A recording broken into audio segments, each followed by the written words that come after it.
ಜೈ ಶ್ರೀರಾಮ್. ರಾಮ ಎಲ್ಲಿರ್ತಾರೆ ಅಲ್ಲಿ ಹನುಮಂತ ದೇವ್ರು ಇರ್ತಾರೆ ಅನ್ನೋದು ನಮ್ಗೆಲ್ಲ ಗೊತ್ತೇ ಇದೆ.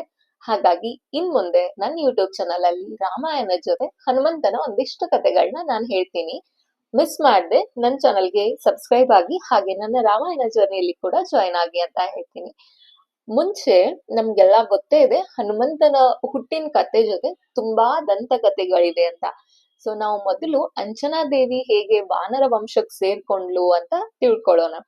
ಅಂಬರೀಷ್ ಅಂತ ಒಬ್ಬ ಅಯೋಧ್ಯೆ ರಾಜ ಇರ್ತಾರೆ. ಅವರಿಗೆ ಶ್ರೀಮತಿ ಅನ್ನೋ ಒಬ್ಳು ಸುಂದರವಾದ ಮಗಳಿರ್ತಾಳೆ. ಅವಳು ತ್ರಿಲೋಕ ಸುಂದರಿ ಅಂತ ಹೇಳ್ಬೋದು. ಅವರ ರಾಜ್ಯಕ್ಕೆ ನಾರದರು ಮತ್ತೆ ಹಾಗೆ ಪರ್ವತ ಅಂತ ಇಬ್ರು ಋಷಿಗಳು ಭೇಟಿ ನೀಡ್ತಾರೆ. ಅವಾಗ ಅವಳ ಮೇಲೆ ಮನ್ಸಾಗತ್ತೆ. ಸೊ ಅವಳು ತುಂಬಾ ಚೆನ್ನಾಗಿ ಸ್ವಾಗತ ಮಾಡ್ಕೊಂಡು ಎಲ್ಲಾ ರೀತಿ ಉಪಚಾರಗಳನ್ನ ಮಾಡ್ತಾಳೆ ಋಷಿಗಳಿಗೆ. ಅವರಿಗೆ ಅವ್ರ ಅಂಬರೀಷರ ಮಗಳ ಮೇಲೆ ಮನ್ಸಾಗಿ ರಾಜನ ಹತ್ರ ಕೇಳ್ತಾರೆ, ನಿಮ್ ಮಗಳ ಮೇಲೆ ಮನ್ಸಾಗಿದೆ, ಅವಳನ್ನ ಮದ್ವೆ ಮಾಡ್ಕೊಡಿ ಅಂತ. ಆದ್ರೆ ರಾಜನ್ಗಿರೋದು ಒಬ್ಳೆ ಮಗಳು, ಇಬ್ಬರಿಗೆ ಹೇಗ್ ಮದ್ವೆ ಮಾಡ್ಕೊಡಕ್ ಆಗತ್ತೆ ಅಂತ. ನಂಗೆ ಸ್ವಲ್ಪ ಸಮಯ ಬೇಕು, ನಿಮ್ಮಿಬ್ರಲ್ಲಿ ಯಾರು ಸೂಕ್ತವಾದ ವರ ನನ್ ಮಗಳಿಗೆ ನಾನು ಯೋಚನೆ ಮಾಡಿ ಹೇಳ್ತೀನಿ ಅಂತ ರಾಜ ಹೇಳ್ತಾನೆ. ಸ್ವಲ್ಪ ಸಮಯ ಆದ್ಮೇಲೆ ನಾರದರು ಹೋಗಿ ಹೇಳ್ತಾರೆ, ನಾನು ವೇದ ಶಾಸ್ತ್ರ ಎಲ್ಲಾನು ತಿಳ್ಕೊಂಡಿದ್ದೀನಿ, ನಿಮ್ ಮಗಳಿಗೆ ಸರಿಯಾದ ವರ ನಾನೇ ಅಂತ. ಆದ್ರೆ ಪರ್ವತ ಋಷಿಗಳೇನ್ ಹೇಳ್ತಾರೆ, ಈ ಮದ್ವೆ ಪ್ರಸ್ತಾಪ ಮಾಡಿದ್ದು ಮೊದಲ್ ನಾನು, ಸೊ ಹಾಗಾಗಿ ನೀವು ನನ್ಗೆ ಕೊಡ್ಬೇಕು ಅಂತ.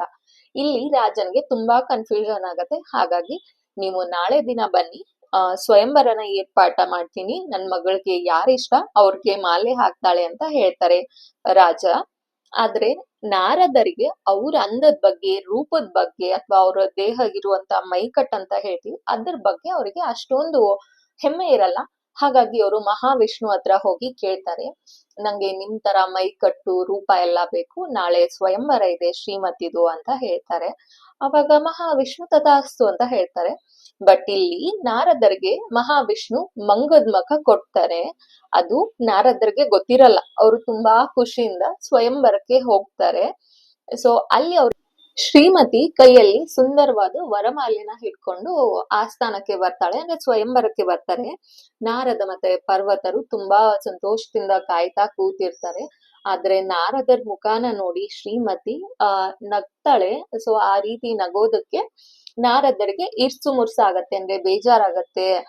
ನಂಗೆ ಮಹಾವಿಷ್ಣು ಮೋಸ ಮಾಡಿದ ಅಂತ ಕೋಪದಲ್ಲಿ ಮಹಾವಿಷ್ಣು ಹತ್ರ ಹೋಗಿ ಹೇಳ್ತಾರೆ, ನೀನು ನನ್ ಮೇಲೆ ಇಂಥದ್ದೊಂದು ತಮಾಷೆ ಮಾಡಿದ್ ಸರಿ ಅನಿಸ್ತಾ ನಿಂಗೆ ಅಂತ. ಅವರು ಶಾಪ ಹಾಕ್ತಾರೆ ಮಹಾವಿಷ್ಣುಗೆ. ಅವರು ಏನ್ ಶಾಪ ಹಾಕ್ತಾರೆ, ಯಾಕೆ ರಾಮ ವಾನರ ಸಹಾಯ ಪಡಿಬೇಕಾಯ್ತು ಅನ್ನೋದನ್ನ ನಾಳೆ ದಿನ ತಿಳ್ಕೊಳ್ಳೋಣ. ಜೈ ಶ್ರೀರಾಮ್.